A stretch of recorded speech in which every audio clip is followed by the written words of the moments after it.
कोमल की भाभी कोमल को 4 बार फोन कर चुकी थी, मगर कोमल फोन ही रिसीव नहीं कर रही थी।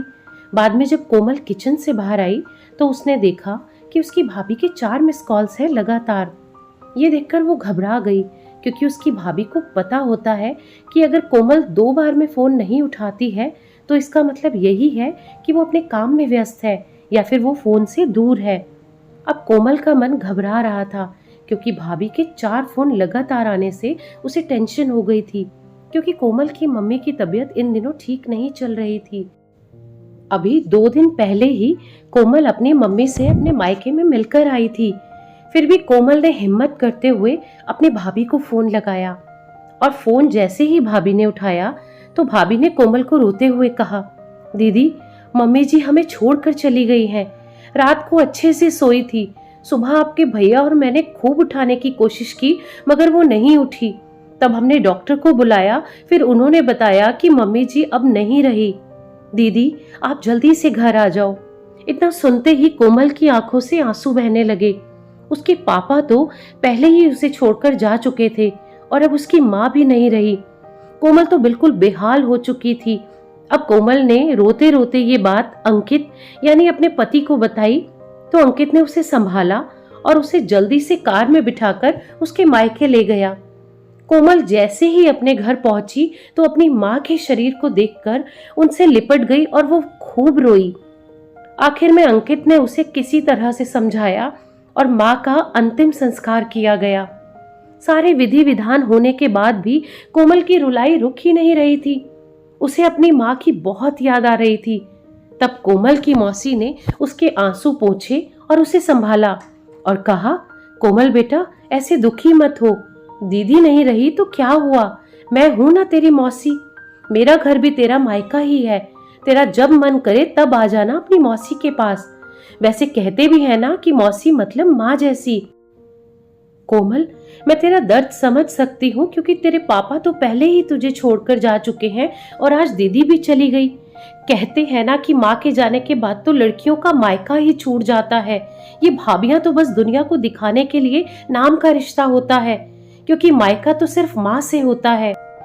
कोमल भी मन ही मन सोचने लगी कि शायद मौसी ठीक ही कह रही है, और वो मौसी से लिपटकर जोर जोर से रोने लगी और कहने लगी, क्या मौसी, मेरा भी मायका अब नहीं रहा? तभी कोमल की भाभी दूर बैठी दोनों की बातें सुन रही थी। पहले तो भाभी ने कोमल को चुप कराया और फिर उसे दिलासा दिया। फिर भाभी ने मौसी से कहा कि मौसी जी, आप मुझे एक बात बताइए। पहली बात तो ये कि क्या ये सही समय है कोमल दीदी से ये सब बातें करने का?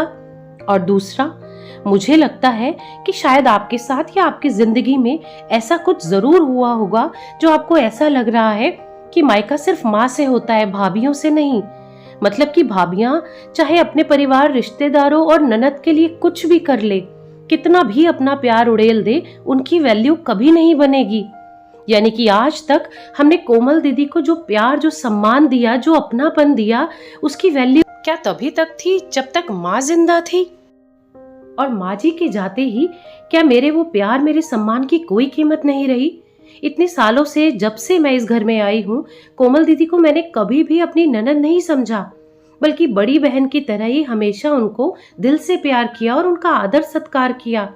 और आज आपकी इस बात ने कि मायका सिर्फ माँ से होता है, भाभियों से नहीं, भाभियां सिर्फ नाम की होती है, उस बात के तो मायने ही खत्म कर दिए। और मासी जी, छोटा मुंह और बड़ी बात, आप ही बताइए, जो आज इस वक्त इस माहौल में आप कोमल दीदी को कह रही हैं कि मासी तो माँ जैसी होती है, तो ये माँ जैसी मासी तब कहाँ थी जब माँ जी इस दुनिया में थी? और आप ही बताइए कि अगर आप कोमल दीदी की बिल्कुल माँ जैसी हैं, तो किसी भी तीज त्योहार पर आपके तोहफे या आपका दीदी को आमंत्रण क्यों नहीं आया? क्या तब आप माँ सिर्फ अपनी बेटी की ही थी, कोमल दीदी की नहीं? और आज आपकी बड़ी बहन के जाते ही आपका सारा प्यार उमड़ आया, और मैंने आज तक जो प्यार कोमल दीदी को दिया है वो सब फीका पड़ गया। और माफ कीजिएगा मासी जी, लेकिन आप जैसों की ही सोच की वजह से आज भाभियां बदनाम हैं। ये घर कोमल दीदी का भी है और कल भी रहेगा। मैं भी एक बेटी हूँ और मेरा भी मायका है, और मैं अच्छे से जानती हूँ कि हम बेटियों के लिए मायका कितना महत्वपूर्ण होता है। मौसी जी, आप कोमल दीदी को अपने घर जरूर बुलाइए, मगर उन्हें अपने भैया भाभी के प्यार से दूर तो मत कीजिए। तभी मौसी ने कहा, बहू, आज के जमाने में तेरी जैसी सोच रखने वाली भाभियां बहुत कम मिलती है। मुझे माफ कर दे, मैंने कोमल को गलत राह दिखाई। तभी कोमल अपनी भाभी के गले लग गई और बोली, भाभी, आज आपने मुझे विश्वास दिला दिया कि भाभी भी माँ के समान ही होती है, और मैं संतुष्ट हूँ कि जब तक आप और भैया हो मेरा मायका सदा बना रहेगा। और किसी ने कहा है ना कि भाभी माँ के समान होती है, आज आपने मुझे इस बात का विश्वास भी दिला दिया। तो दोस्तों, इस कहानी के बारे में आपकी क्या राय है, कमेंट करके जरूर बताइएगा। और ऐसी ही दिल को छू लेने वाली और प्रेरणादायक कहानियां सुनने के लिए इस चैनल को सब्सक्राइब करें। धन्यवाद।